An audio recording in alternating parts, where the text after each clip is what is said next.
Table formatting कैसे करते हैं, तो आइए मैं आपको बताता हूँ स्टेप बाय स्टेप। तो सबसे पहले यहाँ पे मुझे टेबल लाना होगा। तो इंसर्ट टैब में जा करके टेबल पे जाना है और यहाँ से इंसर्ट टेबल, और यहाँ मैंने टाइप कर दिया नंबर ऑफ कॉलम कितने चाहिए, यहाँ दे दिया मैंने 8, और नंबर ऑफ रो तो यहाँ दे दिया मैंने 6। उसके बाद ओके, ये टेबल यहाँ पे आ चुका है। अब देखिए, अब यहाँ पे मुझे इन सब की हाइट बढ़ानी है एक साथ। तो यहाँ से ऑल सेलेक्ट करके लेआउट में जा करके यहाँ से हाइट बढ़ा सकते हैं। ये देखिए हाइट है और इस तरीके से, और ये आपका विड्थ है, विड्थ कम करना और ज़्यादा करना। उसके बाद यहाँ पे मैं सिंपल से एक डाटा क्रिएट कर लेता हूँ ताकि मैं आपको स्टेप बाय स्टेप सभी चीज़ों को बता सकूँ। तो यहाँ मैंने लिखा रोल नंबर 101, 102, 103, 104, 105। यहाँ मैंने कुछ नेम्स दे दिए। उसके बाद कुछ पार्टी के नाम,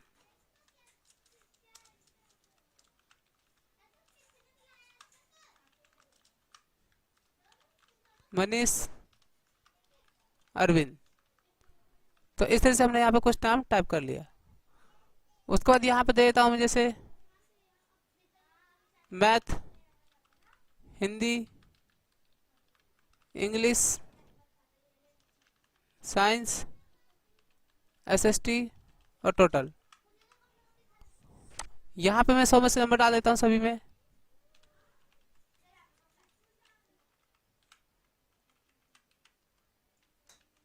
इस तरह से मैंने यहाँ पर नंबर डाल दिया। और टाइप करते समय जैसे यहाँ नंबर टाइप किया तो हर बार यहाँ पे टैब लगाना है दूसरे बॉक्स में जाने के लिए। तो ये मैंने 100 में से नंबर टाइप कर दिए सभी स्टूडेंट के इस तरीके से। अब देखिए, अब मुझे इस डाटा को एग्जैक्ट सेंटर में लाना होता है। तो मैं आपको दिखाता हूँ। जैसे मैंने सबको सेलेक्ट कर लिया, यहाँ से ये सेंटर है, ये राइट है और ये लेफ्ट है, तभी हमारा लेफ्ट में है। अब ये है आपका मिडल, मिडल में लेफ्ट, सेंटर और राइट। उसके बाद बॉटम में लेफ्ट, सेंटर और राइट। तो मुझे एग्जैक्ट बीच में करना है। तो यहाँ मैंने सेंटर पे क्लिक कर दिया, बिल्कुल बीच वाले पे। सभी को एक साथ करना होगा तो सबको सेलेक्ट करना पड़ेगा आपको इस तरीके से, या फिर आप यहाँ से भी सिलेक्ट कर सकते हैं। और यहाँ जाकर मैंने कर दिया सेंटर। तो आप देख सकते हैं यहाँ पे सेंटर में आ गया। तो आपको ये अलाइनमेंट समझ में आ गया होगा। ये टेक्स्ट डायरेक्शन है, जैसे ये टोटल लिखा हुआ है तो इसको मुझे ऊपर से नीचे दिखाना है टोटल। तो यहाँ पे क्लिक करिए तो आप देख सकते हैं यहाँ पे ये इस टाइप से दिखा देगा। वैसे ही ये रहा इस टाइप से, इस तरीके से। तो जैसे भी लिखना चाहे लिख सकते हैं। उसके बाद है सेल मार्जिंग। सेल मार्जिंग में आप यहाँ पे देख सकते हैं इसके बीच इधर की गैपिंग और इधर की गैपिंग बराबर है। तो यहाँ मैंने क्लिक किया और यहाँ से कर दिया सेल मार्जिन में जाकर के लेफ्ट में 0.15 और ओके। तो आप यहाँ देख सकते हैं इधर की मार्जिन कम हो गई और इधर में ज़्यादा हो गई। अगर मैं आपको और एक बार फिर से दिखा देता हूँ, 0 पॉइंट यहाँ कर दिया 30 और ओके। तो आप देख सकते हैं यहाँ पे लेफ्ट मार्जिन ज़्यादा हो गया। इसी तरीके से आप मार्जिन सभी कोनों में लगा सकते हैं। तो वापस से मैंने इसे अंडू कर दिया ताकि मेरा डाटा सेंटर में आ जाए।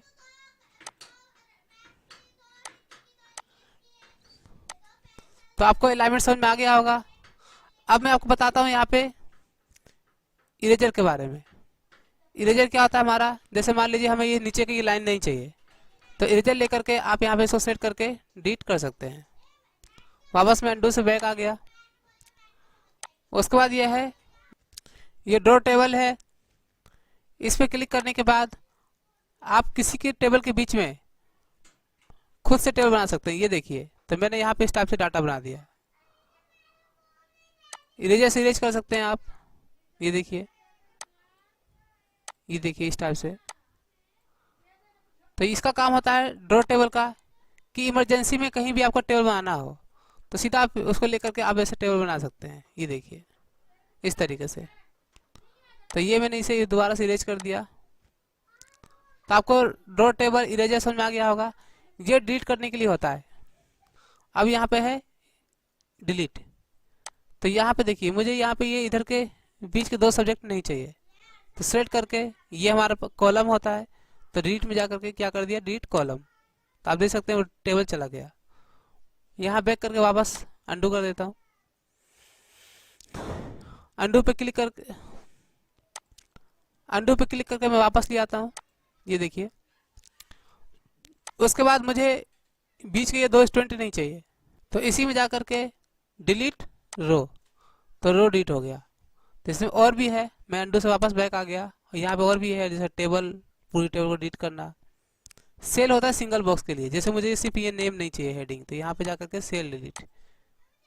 ओके, तो आप देख सकते हैं ये नाम हट चुका है, इधर से ये नाम इधर घसक गया। तो सिंगल बॉक्स के लिए क्या यूज करते हैं, सेल। तो रो कॉलम समझ में आ गया होगा। ये टेबल है, पूरे टेबल को डिलीट करना। अंडू से वापस बैक आ गया मैं। उसके बाद देखिए insert above, below, left, right. इसके बाद मुझे एक कॉलम और चाहिए, तो यहाँ पे क्लिक करके और यहाँ से कर दिया इंसर्ट राइट। तो देखिए एक कॉलम आ चुका है। इसी कॉलम को इरेज करना है, तो इरेजर लेकर के ये मैंने सेट कर लिया, तो आप यहाँ देख सकते हैं डिलीट हो गया। इरेजर हटाने के लिए दोबारा उसी इरेजर पे क्लिक करना होगा। वैसे ही मुझे इसके नीचे दो रो चाहिए, दो लोगों और ऐड करना है, तो इंसर्ट बिलो, ये देखिए इस तरीके से। अंडू से वापस बैक आ सकते हैं, जहां पहले थे वहीं आ जाएंगे। इंसर्ट अबव, अब मैं चाहता हूं यहाँ पे इसके ऊपर मुझे बड़े बड़े अक्षर में लिखना है मार्कशीट,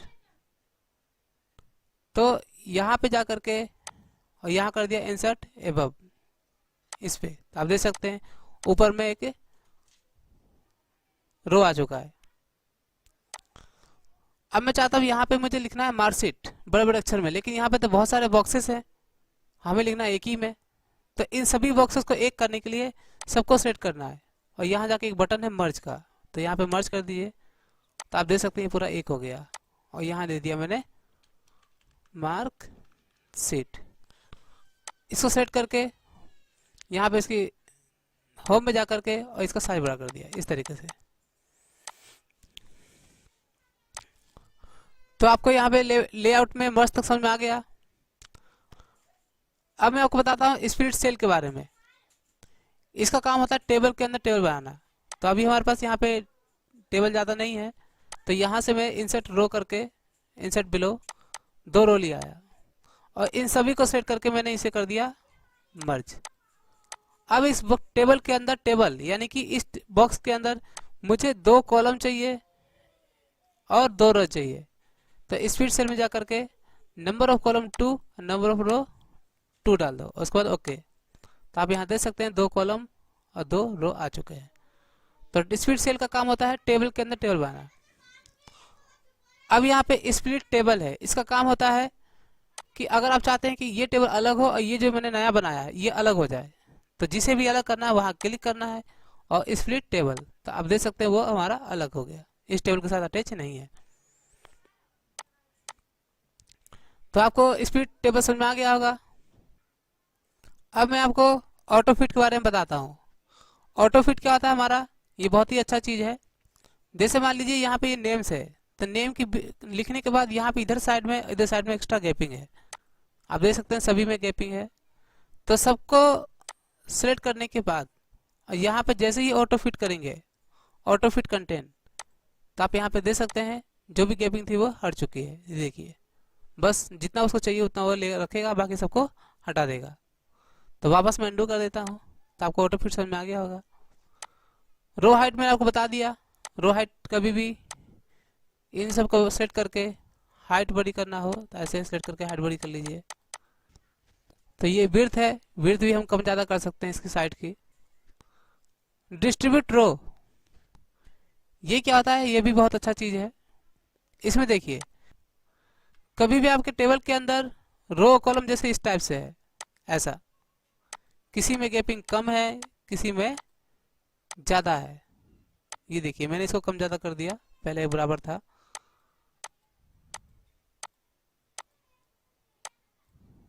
इस तरीके से।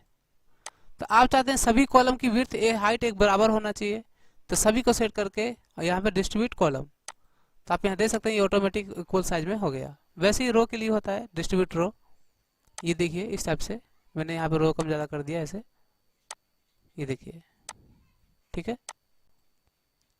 तो आप भी यहाँ पे इसी तरीके से कम ज़्यादा करके प्रैक्टिस कर सकते हैं आराम से, ताकि आपको टेबल के बारे में सब कुछ पता हो। तो ये मैंने सबको कम ज़्यादा कर दिया, और सबको सेट करने के बाद तो यहाँ पे करता हूँ मैं डिस्ट्रीब्यूट रो, तो आप यहाँ देख सकते हैं ये सब इक्वल साइज में हो गया। तो कभी भी आपको रो विड्थ और हाइट एक बराबर चाहिए सभी में, तो डिस्ट्रीब्यूट रो और डिस्ट्रीब्यूट कॉलम, डिस्ट्रीब्यूट रो और डिस्ट्रीब्यूट कॉलम का यूज करके आसानी से कर सकते हैं। हाँ अभी देख रहा हूँ। हाँ ठीक है।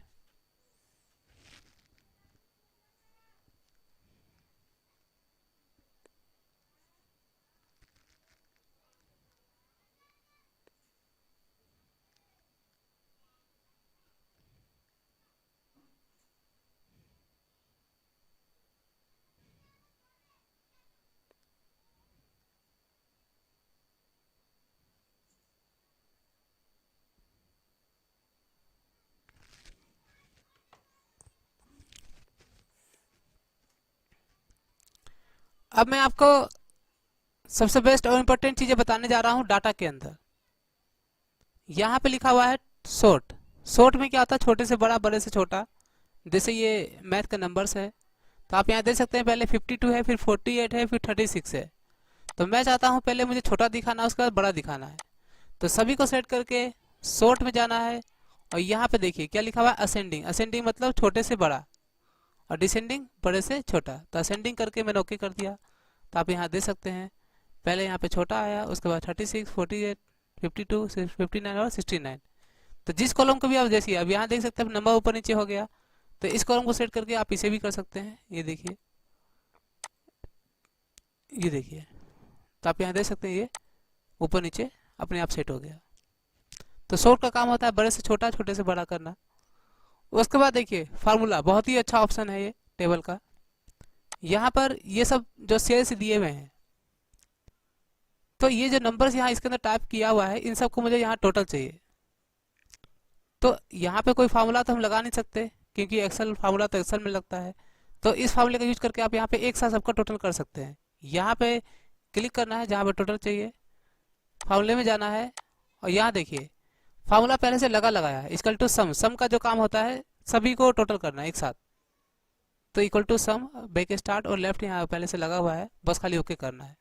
क्यों लेफ्ट इसलिए, क्योंकि यहाँ पे नंबर लेफ्ट से है, यहाँ पे टोटल चाहिए तो नंबर लेफ्ट में है। ओके कर दिया, तो आप यहाँ देख सकते हैं सबका टोटल आ चुका है। फिर मैंने यहाँ क्लिक किया और फार्मूले पे क्लिक किया, तो आप यहाँ पे देख सकते हैं इक्वल टू सम, और यहाँ लिखा हुआ एबव, यानी कि ऊपर से। तो मुझे जोड़ना कहाँ से, लेफ्ट से। तो यहाँ पे आपको क्या करना है, लेफ्ट, और ओके। तो इसी तरीके से फिर आप सभी को आपस में लेफ्ट करके जोड़ सकते हैं। तो आपको फार्मूला समझ में आ गया होगा कि इसका यूज कैसे करते हैं। इसमें और भी फार्मूले हैं, जैसे मान लीजिए ये 5 सेल है, तो हमारे पास बहुत सारे बॉक्सेस हैं, तो इसके बीच में से मुझे मैक्सिमम निकालना है, मैक्सिमम कौन सा है। तो आप यहाँ सम की जगह यहाँ पे फार्मूला चेंज कर दीजिए, लिस्ट है, देखिए यहाँ पे मैं चला गया नीचे, और यहाँ ले दिया मैक्स। जो भी आपका फार्मूला होगा उसको हटा करके, और यहाँ जा करके क्या कर दिया मैंने, मैक्स। तो यहाँ मैक्स लग गया, और इसमें लिख दिया मैंने कहाँ से, लेफ्ट से। और जैसे ही ओके करूँगा, तो आप देख सकते हैं यहाँ पे लेफ्ट से सबसे मैक्सिमम कौन सा है, 95। तो यहाँ पे 95 आ चुका है। तो इस तरह से यहाँ पे हम लेआउट का यूज करते हैं। आइए मैं आपको अब डिजाइन टैब के बारे में बताता हूँ। डिजाइन टैब में क्या क्या होता है। तो डिजाइन टैब का मेन काम होता है पूरे टेबल को कलरफुल करना, मतलब डिजाइन करना। डिजाइन मतलब डिजाइन करना। जैसे यहाँ मैंने सबको सेलेक्ट कर लिया, या नहीं भी सेलेक्ट करेंगे तो किसी यहाँ पे जाना है आपको, टेबल स्टाइल्स पे, और यहाँ जा करके किसी भी कलर पे क्लिक कर दीजिए, वो यहाँ पे अप्लाई हो जाएगा। तो ये टेबल में अप्लाई हो चुका है। अब मैं हेडिंग का कलर अलग करना चाहता हूँ, तो इसको सिलेक्ट करके आप यहाँ पे शेडिंग कलर यूज कर सकते हैं। शेडिंग में आप डिफरेंट कलर अपने आप ले सकते हैं खुद से, ये देखिए इस टाइप से। तो मैंने यहाँ पे इसको कर दिया ऑरेंज, इस टाइप से। इसमें चेंज करना है तो इसमें भी कर सकते हैं अपना, लेकिन यहाँ पे जब क्लिक करेंगे तो ये सभी में चेंज होता है। ये देखिए हेडिंग का अलग और यहाँ पे टेबल का अलग। अगर आप खुद से करना चाहते हैं तो यहाँ पे अपने आप कर सकते हैं। ये देखिए इस तरीके से कस्टमाइज। और ये बॉर्डर स्टाइल है, जिसमें आप कोई भी लेने के बाद और जिसमें भी चेंज करेंगे लाइन में, ये देखिए जैसे मैंने वो हेडिंग का चेंज करना है, ये सेट कर लिया, इधर चेंज कर दिया और इधर कर दिया, तो आप यहाँ देख सकते हैं ये हेडिंग का डिफरेंट बॉर्डर आ चुका है। तो ये बॉर्डर स्टाइल है। तो जिसका भी करना है आप आसानी से कर सकते हैं। और इसको हटाने के लिए आपको कीबोर्ड से एस्केप की प्रेस करना पड़ता है, ये देखिए। उसके बाद यहाँ पे पेन कलर है, कि जैसे हमने यहाँ पे अभी बॉर्डर खींचा था वो ब्लैक में आ रहा था, तो मैं यहाँ पे बॉर्डर स्टाइल लेने के बाद, ठीक है, पेन कलर यहाँ पे कौन सा ले लिया, जैसे रेड, तो आप देख सकते हैं यहाँ पे आप रेड में आएगा, ये देखिए। तो इस तरह से आप यहाँ पे बॉर्डर कलर और बॉर्डर स्टाइल का यूज कर सकते हैं, पेन कलर। और मैंने इसको हटाने के लिए क्या कर दिया, कीबोर्ड से एस्केप की प्रेस कर दिया। ये बॉर्डर पेंटर है जो बना बनाया है पहले से, उसमें चेंज करने के लिए। इसको लेने के बाद आप देख सकते हैं यहाँ रेड है, तो आप जब यहाँ पे यूज करेंगे तो वो उसको बने बनाए को चेंज कर देगा, कहीं भी चेंज करेंगे, ये देखिए। और ये जो होता है नया बनाने के लिए, तो जिसे भी चेंज करना आसानी से आप कर सकते हैं। तो इस तरह से हम टेबल फॉर्मेटिंग आसानी से कर सकते हैं MS वर्ड के अंदर। तो आज के इतना ही। अगर आपको हमारा वीडियो अच्छा लगे तो प्लीज़ लाइक करना और सब्सक्राइब करना ना भूलें, ताकि हमारी और भी लेटेस्ट वीडियो आपके पास आसानी से पहुंच सके। थैंक्स।